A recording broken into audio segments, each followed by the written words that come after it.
Stochastic RSI is an oscillator used to identify overbought and oversold zones. By default, this indicator will come with two horizontal bands and two other lines that will react to the price movement. These lines are also called K and D respectively. On this chart, K is the blue one and D is the orange one.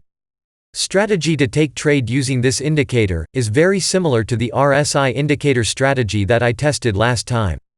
We should sell when we see a crossover at the upper band of the indicator.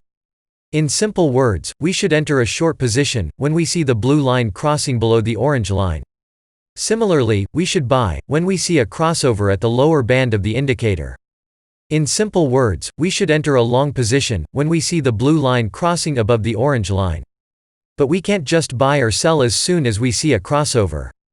Like I always say, there is a big problem with this trading setup. The setup we have here will only work in a range market. And we know, to have good risk to reward ratio, and to make good money, we should always take trade in the direction of the trend. So, to identify the trend direction, we will use a 200-period exponential moving average.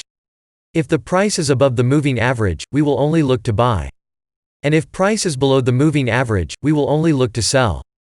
So, our new modified stochastic RSI strategy goes something like this. If we see a crossover at the lower band, and the price is still above the 200-period moving average, we will look to buy.